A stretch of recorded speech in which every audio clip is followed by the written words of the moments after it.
it's always a privilege to be involved in either Six Nations or this Autumn Nations Cup or anything with Ireland. So, yeah, happy to be here, and hopefully I can play my part in something special we do over the next 8 weeks. When you look at the competition for a place in that team, how do you feel about that, given that it's probably the department with most depth at the minute in Irish rugby? Yeah, there's 5 quality guys there. It's pretty much been this way probably the last 5 or 6 years. There's been serious depth, serious talent, and yeah, I think we've all pushed each other on to higher level. I'm obviously unfortunate enough I don't really play any other positions, so it's just 12 for me really. So there's great competition there with Bundy and Robbie. So yeah, whoever gets to start, I know will do a good job. Have you been frustrated not to have won more caps, Stuart? Yeah, I'd be lying if I said it wasn't. Like obviously, it's very special to have 3 caps, but I feel like I've played better than that over the last 7 or 8 years, and maybe could have had a few more. A few decisions could have went my way, but that's just the way it goes. Sometimes there's, as I said, the guys who were all playing well. There's Ireland were winning things, so yeah, I feel I've done well to sort of stay in contention for this long and put myself in the picture, still get selected. Final one for me. How did you keep yourself from being totally frustrated by the fact that you weren't getting opportunities when you were playing well for Ulster?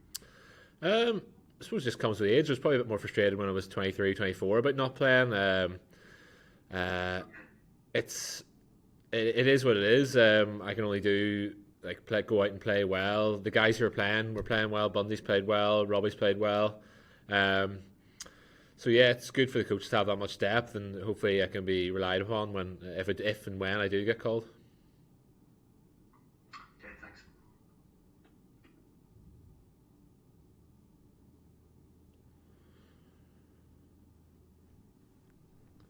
That was quick. Okay, guys, any questions there? Yeah, I'll jump in there, David. Go for it, Neil. Stuart, how have you found I suppose, even go back as far as August when rugby returned? Did you find you needed the break badly, and kind of how much more refreshed have you felt now over the last couple of months, even though you have played a lot of rugby in that time? Yeah, I definitely felt refreshed when I came back. The lockdown probably came at the worst possible time for me. I think I was playing really well. I was in great form. Thought I was probably could have got a look in for some of the games towards the end of Six Nations, but who knows? But yeah, you just have to adapt and come back. And I think I've been pretty solid since we came back. We haven't really got the results at Ulster that we wanted, but there's bits of a game I've been pleased with, bits of a game I've wanted to work on. But in relation to your question, yeah, probably didn't come at the best time, but the body definitely felt refreshed when we first came back. And just to go back on what you said there, that you were obviously frustrated when the lockdown arrived because you had been brought back into the squad. And the topic of frustration as well of missing out on the squad previously. When Ulster did arrive and things went down, how much were you feeling sorry for yourself? And a lot of people would probably forgive you for feeling sorry for yourself around that time. It's a weird one. I probably did for like a day or two, but it's not something I really thought about too much. I think over lockdown I was just concentrating on working on my fitness. I had a new child as well, so that had a lot of my thoughts, a lot more thoughts on that than rugby at the time. And there's obviously a lot bigger problems in the world than playing rugby at the time. So yeah, it's frustrating, but there's been worse things happening in the past, so it's not too bad.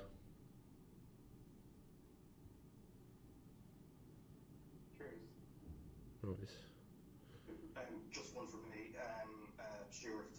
You just mentioned fatherhood there. I wonder how has it changed your perspective, I guess, when it comes to kind of dealing with results and I suppose the highs and lows of rugby?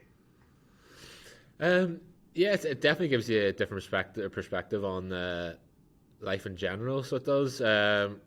It's been brilliant. In terms of rugby, probably still does me as much to me. I'm playing for my home province, and hopefully playing for my country as well. So everything matters, I think, at this level. And maybe in the past, I probably would take it a bit more to heart when we lost, and maybe I can, hopefully with the child, I can maybe brush it off a bit easier. But I think if you're passionate about something, you're always going to feel it a bit when you lose or win.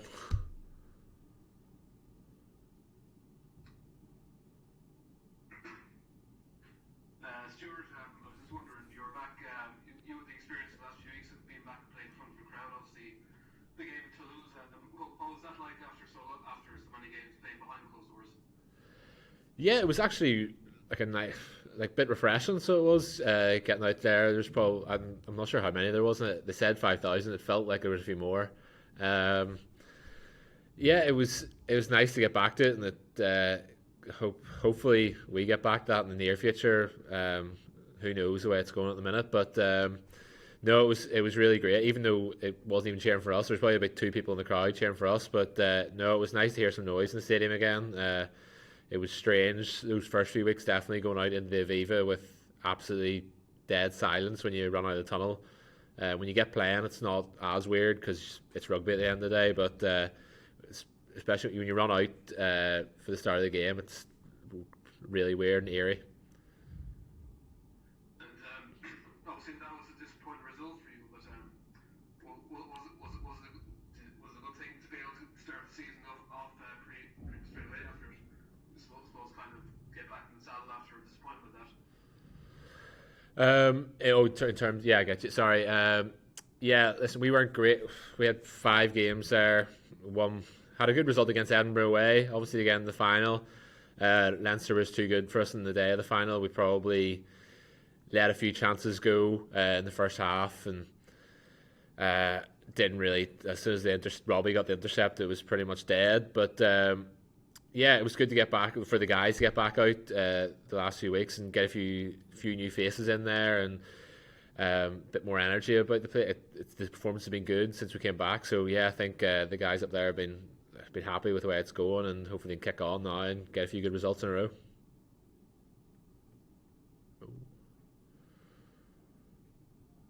Oh, there's sorry. Okay, folks, anything else you want to throw us through? Yeah, no, that's okay. Stuart, were you ever fearful that, even though you're still a young man, that your time might actually have gone from international rugby, or how did you view it when you weren't being picked for quite a while? Yeah, yes and no. Like in terms of, I've been lucky enough, always really pretty much been starting for Ulster for the last 5 or 6 years. I'm playing quite well, so I knew the door would never be completely closed, and I never wanted it to be closed. I think you always have that in your head, and especially now I'm 28.